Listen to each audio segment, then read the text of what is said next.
Live from downtown Detroit, home of WDIV and Click on Detroit, Local 4 News at noon starts now.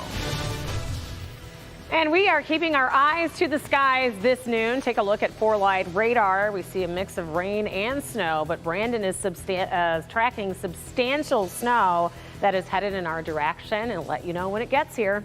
But first, another student allegedly involved in the Warren De La Salle High School hazing scandal faces a judge today. And that does top our news here at noon. Thank you so much for joining us. Today's court appearance comes after 4 other students were charged on Monday in connection to that hazing scandal. All of them entered not guilty pleas. Let's get to Nick Monticelli, who was in court this morning as that 5th student was formally charged. Nick? Rhonda, good afternoon. All of them, as you mentioned, entering not guilty pleas, all of them given a $1,000 personal recognizance bond. Now, all of them also have interesting stories to tell about how they either weren't there, or in the case of the one arraigned today, Cleveland Haverhill, saying that he doesn't even go to that school anymore and he wasn't there at all. Okay, over at the jail, state your name, sir. Cleveland Harville III. The 5th student being charged as an adult was arraigned just 2 hours ago in Warren. 18-year-old Cleveland Harville III has been charged with a misdemeanor assault, the same as the other 4 charged yesterday. This stems from the alleged hazing assault at De La Salle inside the football locker room. There are no longer accusations of sexual hazing involving a broomstick, but after news broke no one would be charged, 2 additional victims came forward. So now 18-year-old Ricky Pearson, 18-year-old Sean Bonnery, 17-year-old Gallico Lovelace, and 18-year-old Michael Young and now Harville are facing that 90-day misdemeanor assault charge. But Harville's attorney says he left De La Salle to be homeschooled days before the incident. I think, quite honestly, they'll find out he was in Disneyland, but we'll figure it out. And just like yesterday, the defense pointed out all defendants are African American. I think this is a very interesting case insofar as you have 8 African American defendants. You have 3 potential white defendants that weren't included. I think that's an interesting dynamic. Now, if you're keeping track of this case, it was announced that 7 defendants will be charged. So 5 of them are being charged as adults. The other 2 are juveniles. They'll go through an entirely different court process. Now, coming up on Local 4 News at 5 o'clock tonight, the question remains, what is next? What do we see coming down the road, so to speak? We've got those answers from the defense attorneys and what they plan to do. That's again at Local 4 News at 5. We're live here in Warren. Nick Monticelli, Local 4.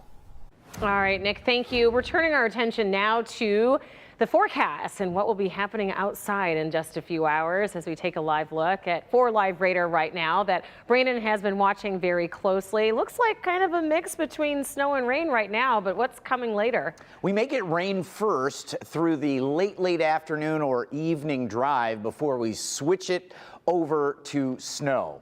38 degrees out there right now. In Ann Arbor and at Metro, there is a bit of a breeze out of the northeast, and that is creating some lakeshore flooding, shorelines of Lake Erie and Lake Huron as well. So watch out for that. Otherwise, it feels like upper 20s with that breeze. Dress for that.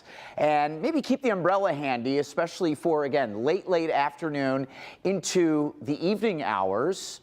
Could come in all as snow, but I do anticipate at least a little bit of rain to move in again through the late afternoon. Winter storm watch officially doesn't go into effect until midnight tonight. It's mainly for Wednesday, and as we head through the area tonight, again, it's a little mix to some snow with that winter storm watch moving in and a pretty solid accumulation of snow. Again, we'll talk more about that and time out exactly when the worst of it is coming. Going to be a rough day tomorrow, Rhonda, and we'll have it coming up.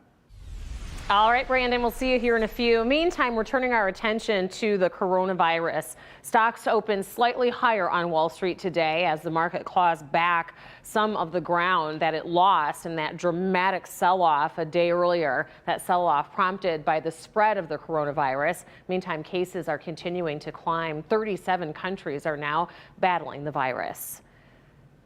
And the coronavirus has infected nearly 80,000 people globally and caused at least 2,600 deaths.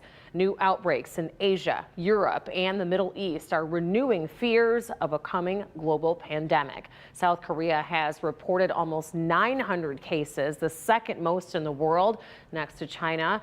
In Iran, a spike in coronavirus infections has prompted fears of a contagion throughout the Middle East.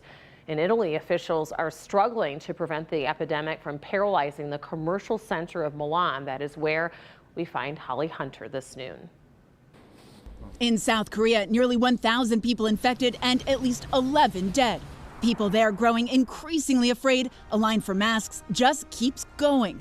The U.S. State Department and the CDC issuing new warnings urging people to avoid non-essential travel to South Korea. But here in Italy, the hunt is on for patient zero. The prime minister now pointing a finger at one hospital in the north of the country for mismanagement. Officials locking down more than 50,000 people, including Elisabetta Merli. Are the supermarkets empty? There are a long queue. Oh, so only 50 people at a time can go into the supermarket? Okay, so only 50 people at a time or 20 people at a time with masks and gloves. It's a big test for the European bloc and its seamless borders. Back home in the U.S., 53 Americans have now tested positive. The White House requesting as much as $2.5 billion in funds to fight the outbreak. And overnight, President Trump tweeting the coronavirus is very much under control in the USA.